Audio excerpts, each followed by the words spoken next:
नमस्कार दोस्तों, जी के बुद्ध यूट्यूब चैनल में आपका दिल से स्वागत है। एक गुरु का शिष्य अपने गुरु जैसा बनना चाहता था। गुरु भी अपने शिष्य को अपने से बड़ा बनते देखना चाहते थे, इसलिए उन्होंने उसे हर तरह की शिक्षा दी। लेकिन शिष्य को बहुत जल्द बहुत बड़ा बनना था। उसे हमेशा लगता था कि गुरु नहीं है। उन्हें सब कुछ बताने के कारण वह सफल नहीं हो पाते। इसीलिए एक दिन उन्होंने सोचा कि क्यों ना मैं गुरु पर नजर रखूं और देखूं कि वे पूरे दिन क्या करते हैं। उस दिन से उन्होंने गुरु का अनुसरण करना शुरू कर दिया और पूरे दिन उन्हें घूरते रहे। सुबह उठने से लेकर रात को सोने तक गुरु क्या करते थे, कहाँ जाते थे, कैसे ध्यान करते थे, कैसे खाते थे, क्या बोलते थे, कैसे चलते थे, कैसे उठते, बैठते और सोते थे। उनका शिष्य छिपकर ये सारी गतिविधियां देखता रहता था। दिन वह भी वही करने लगा जो गुरु अपनी दिनचर्या में करता था। वह हर काम में गुरु की हूबहू नकल करने लगा। एक सुबह नदी की ओर जाते समय गुरु ने देखा कि उसका शिष्य भी उसके साथ चल रहा है। उसने भी नदी में स्नान किया। वह घाट जिसमें गुरु प्रतिदिन स्नान करते थे, वह भी उस चट्टान पर पहुंच गया जिस पर बैठकर गुरु रोज सुबह ध्यान किया करते थे। और गुरु के बैठने से पहले ही वह उस चट्टान पर जाकर बैठ गया और ध्यान करने लगा। गुरु यह देखकर मुस्कुराए और वहीं पास की दूसरी चट्टान पर बैठकर ध्यान करने लगा। शिष्य सोचा कि गुरु कुछ कहेंगे, लेकिन जब कुछ देर तक कोई आवाज नहीं आई तो उसने अपनी आंखें खोलीं कि गुरु किसी अन्य चट्टान पर ध्यान कर रहे हैं। उसने सोचा कि शायद महीने के किसी दिन गुरु किसी अन्य चट्टान पर ध्यान कर रहे होंगे। शिष्य की ऐसी हरकतें देखकर गुरु को समझ आ गया कि उनका शिष्य उनके जैसा बनने के लिए उनका अंधानुकरण कर रहा है।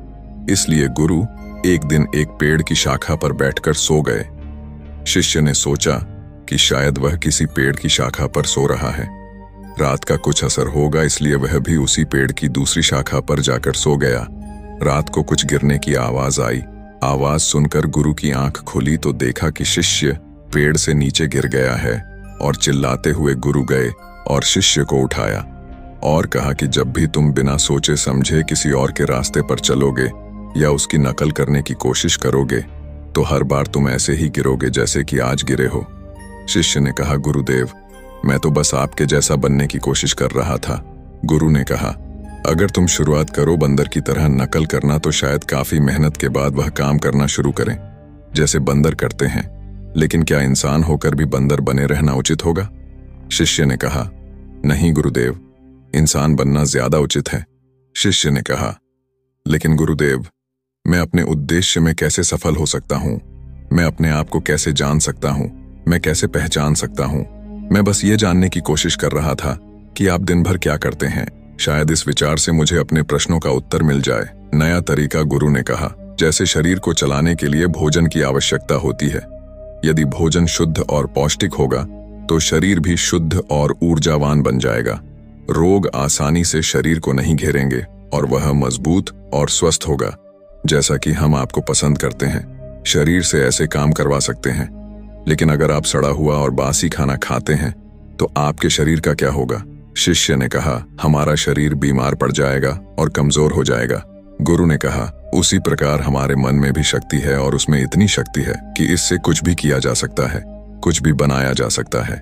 आप खुद को जान सकते हैं, आप खुद को पहचान सकते हैं, लेकिन इस मन की शक्ति को मापा नहीं जा सकता, तोला नहीं जा सकता। शिष्य ने कहा, गुरुदेव, आप इतने महान ध्यानी हैं, ज्ञानी हैं, इसलिए आपके पास मन की शक्तियां हैं जिनका आप उपयोग भी कर सकते हैं। लेकिन अगर हम कोशिश करें तो कुछ नहीं होता है। गुरु ने कहा, तुम्हारे पास मेरे जैसी ही शक्ति है या किसी और के पास है? शिष्य बोला, तो गुरुदेव, फिर हम सब सफल क्यों नहीं हो जाते? हमारे जैसे बहुत से लोग हैं जो हमेशा सफल होते हैं। ऐसा क्यों होता है गुरुदेव? गुरु ने कहा, क्योंकि लोग मन की शक्तियों का सही उपयोग नहीं कर पाते, बल्कि मन की शक्तियां उनका उपयोग करती हैं। जिसने मन की शक्तियों को समझ लिया वह बुद्धिमान बन गया। जिसने अपने मन की शक्तियों को एकाग्र करना सीख लिया उसका जीवन आसान हो जाता है। फिर वह अपने जीवन में जो भी चाहता है उसे हासिल कर लेता है, जिसका नाम है मन के रहस्य। मैंने 3 बातें सीखी। पहली बात, हमारा दिमाग तब सबसे खराब फैसले लेता है जब वह डरा हुआ होता है। इसलिए अपने दिमाग को शांत रखें और उसे उन चीजों से दूर रखें जो उसे डराती हैं।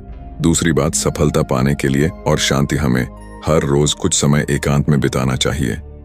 तीसरी बात, यदि आप विश्वास करते हैं लेकिन आप उस विश्वास पर काम नहीं कर रहे हैं, यदि आप काम नहीं कर रहे हैं तो यह विश्वास किसी काम का नहीं है। शिष्य ने गुरु से कहा, क्या आप मुझे मेरे मन की शक्तियां दिखा सकते हैं? मैं उन्हें समझ नहीं पा रहा हूं। गुरु ने कहा, हाँ, मैं आपको अपने मन की शक्तियां दिखा सकता है, लेकिन इसके लिए आपको मेरा एक काम करना होगा। क्या आप मेरा एक काम कर सकते हैं? शिष्य ने कहा, हाँ गुरुदेव, आप कहें तो मैं आपका काम जरूर करूंगा। मुझे क्या करना चाहिए? गुरु ने कहा, काम ज्यादा कठिन नहीं है, आपको बस इतना करना है कि अपने मन में उठने वाले विचारों को लकड़ी के टुकड़े की तरह व्यवहार करना है और हर विचार के साथ एक छड़ी उठाएं और उसे झोपड़ी के अंदर रख दें। और यह काम आपको अगले 1 महीने तक करना है। ध्यान रखें, एक विचार के लिए एक छड़ी की आवश्यकता होती है ताकि आपका कोई भी विचार आपसे बच न सके। और साथ ही एक और बात, ज्ञान प्राप्ति और ध्यान के बारे में, जो आपके मन में विचार आते हैं उनकी छड़ियां कुटिया के बाहर रख दें। शिष्य ने कहा, जो भी गुरुदेव का आदेश होगा मैं बिल्कुल वैसा ही करूंगा जैसा आपने कहा होगा। तब से शिष्य अपने विचारों को देखने लगा और जब भी कोई विचार आता उसके मन को वह तुरंत एक छड़ी उठाता और झोपड़ी के अंदर रख देता। ऐसा करते करते 1 महीना बीत गया तो शिष्य गुरु के पास गया और बोला, गुरुदेव, 1 महीना बीत गया और मैंने बिल्कुल वैसा ही किया जैसा आपने कहा था। अब आप मुझे मेरी शक्तियां दिखाइए। मन गुरु शिष्य के साथ उस झोपड़ी में गए जहां उन्होंने लकड़ियां इकट्ठी की। गुरु ने देखा कि पूरी झोपड़ी लकड़ी के छोटे छोटे टुकड़ों से भरी हुई है, यहाँ तक कि कुछ लकड़ियां झोपड़ी के बाहर भी गिरी हुई हैं। गुरु ने पूछा, तुम्हारे ज्ञान के विचारों की लकड़ियां कहाँ हैं? और ध्यान शिष्य बाहर पड़ी। कुछ लकड़ियां गुरु के सामने ले आया और कहा, ये ज्ञान और ध्यान के विचारों की लाठियां हैं। गुरु ने उन लाठियों को गिनने को कहा। जब शिष्य ने लाठियां गिनी तो केवल 24 लाठियां थीं।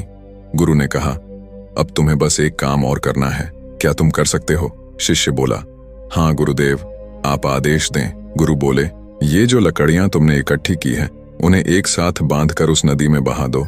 गुरु की यह बात सुनकर शिष्य घबरा गया और बोला, गुरुदेव, ये कैसे संभव है? मैं कैसे कर पाऊंगा इतनी सारी लकड़ियों का वजन उठाने के लिए? गुरु ने कहा, तुम इसे क्यों नहीं उठा पाओगे? जब तुम्हारे ऊपर इतने विचारों का भार है तो तुम इन लकड़ियों को क्यों नहीं उठा सकते?